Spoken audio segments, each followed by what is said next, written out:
Genocide concerns in Ethiopia. Experts raise alarm over another wave of atrocities against ancient Christians of Tigray. From persecution.org, by Dr. Greg Cochran, December 4, 2025. International Christian Concern, ICC, and other such organizations recently celebrated the Trump administration's decision to designate Nigeria a country of particular concern, officially adding the African nation to the CPC list. While ICC celebrated this move, the organization also continued to point out that evil never rests. Jihadist forms of Islam are infiltrating Southeast Asia. And a possible genocide of the Tigray people is taking place in Ethiopia. While much attention was given to Ethiopia from 2020 to 2022, a period categorized as the Tigray War, the targeting of the Tigray people has not stopped. A UN report from October 2023 documented that crimes against humanity were still being committed, even though a peace agreement was signed in November 2022. More recently, New Lines Institute issued a comprehensive 120-page report in 2024. According to the report, crimes against the Tigray people can rightly be termed genocide. The report establishes the significance of a declaration of genocide. This report has considered in particular whether some or all of this conduct potentially amounts to genocide. This is significant because genocide not only occasions individual criminal responsibility, if proven, but also the duties and associated responsibilities of states, notably under the Genocide Convention, of which Ethiopia was an original signatory and, from July 1, 1949, is a ratified state party. Likewise, Ethiopia bears corresponding obligations under customary international law. On the clear, legal definition of genocide, the report reaches this conclusion.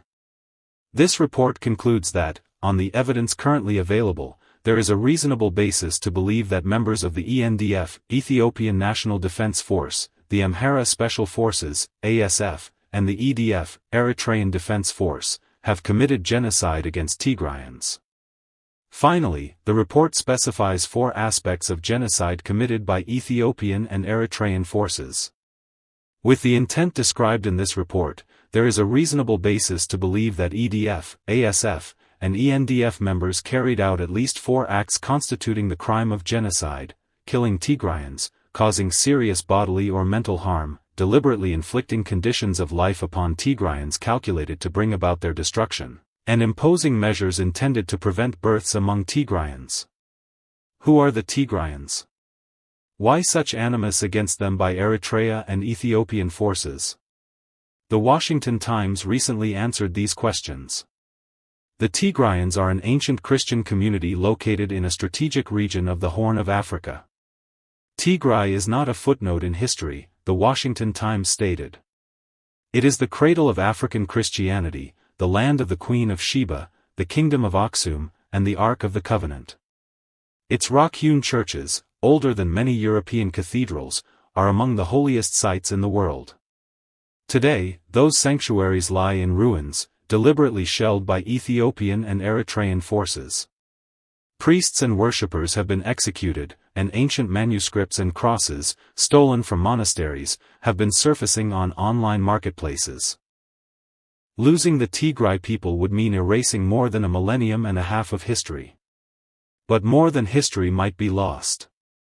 Robert Wilkie, Undersecretary of Defense for Personnel Readiness under the first Trump administration, points out that this genocide would mark a significant strategic loss as well. The Tigray people have historically valued and even fought for freedom, self-determination, and democratic ideals aligned with Western interests. Indeed, these values contribute to the animus against them. The Tigray people occupy a region of the Horn of Africa notable for its trade routes. Wilkie notes that this is a region that borders the Red Sea and the Bab al-Mandab Strait, through which 12% of global trade passes. Whoever controls this corridor controls the arteries of global commerce and energy. Given the strategic significance of the region, China, Iran, and Russia have armed and financed a portion of Prime Minister Abiy Ahmed's regime in Ethiopia. While these nations are invested in the region, forming what Wilkie calls a new, Islamo-Marxist axis, the West remains largely silent and hesitant. If Wilkie's observations are correct, these developments demand attention, not silence. Wilkie recommends 4 specific, nonviolent actions. He emphasizes that the Tigray people aren't asking for American soldiers, just for America's voice, speaking out against the atrocities and evil actions of bad actors. Wilkie proposes the following 4 actions. First, the U.S. must formally recognize the genocide in Tigray. Language matters. To call this a civil war is to excuse barbarism.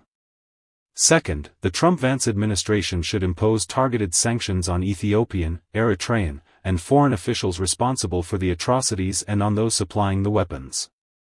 Third, we must establish secure humanitarian corridors that deliver aid to the starving. Finally, the U.S. should lead a coalition of democratic nations to protect Ethiopia's remaining Christian heritage and stabilize the Horn of Africa. Regardless of U.S. policy and the Trump administration's actions, or even inactions in this case, Christians must remain diligent and obedient. Christians have clear instructions from the Scriptures to not grow weary of doing good, for in due season we will reap, if we do not give up. So then, as we have opportunity, let us do good to everyone, and especially to those who are of the household of faith. Galatians 6 verses 9 to 10. Wake up, people. Wake up. Africans are being massacred, and the world is ignoring it. Over the last 6 months, the Ethiopian government has waged a genocidal war against civilians in Tigray. So, who is responsible for this? Well, let me tell you. The unelected Prime Minister of Ethiopia, Abiy Ahmed Ali, and the Eritrean President, Isaias Afwerki, together are perpetrators executing a genocidal military operation against civilians in Tigray. Their military troops have committed gross human rights violations. The people of Tigray are suffering, and let me tell you how. In the past 6 months, there's been an estimate of over 150,000 civilians that have been killed. Mass rape, gang rape, and sexual violence against women and girls continues to happen every single day, all across Tigray. There's been an estimate of over 50,000 cases of rape and sexual violence committed by the Ethiopian troops, Eritrean troops, and Amhara militia. A man-made famine is underway with over 4.5 million lives in grave danger of starvation. A report published by the World Peace Foundation states, and I quote, "If the fighting in Ethiopia's Tigray region does not stabilize soon, its people will face starvation. And more devastating than the famine that nearly destroyed them in the 1980s. End of quote. There is still an internet and telecommunication blackout. Health facilities, factories, homes, universities, pharmacies, and farms have been looted and vandalized. Over 2.2 million people are internally displaced. Over 60,000 Tigrayans have fled to Sudan in seek of refuge. 27% of them are children, and 3,000 of those children are unaccompanied and have been separated from their parents and their families. There are reports of Eritrean refugees that have been abducted. Churches have destroyed.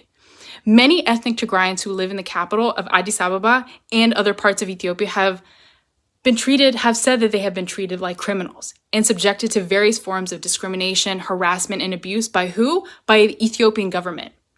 Mass arrests, job suspensions, frozen bank accounts, home searches, and people are being denied boarding flights as they seek to flee the Tigray genocide. What are you predicting is coming next? What's your gut level analysis, but also political analysis of where we're currently at? How would you describe the world right now? I think they're going to keep on using what they call future shocks. And that comes from that John Coleman book, The Committee of 300, where he says they continually put out disasters and emergencies to discombobulate people so they don't know what's coming or going. And it's not even something that they can have any control over. So it's a more demoralizing technique. So I think they're going to roll out more wackier things, maybe asteroids, aliens,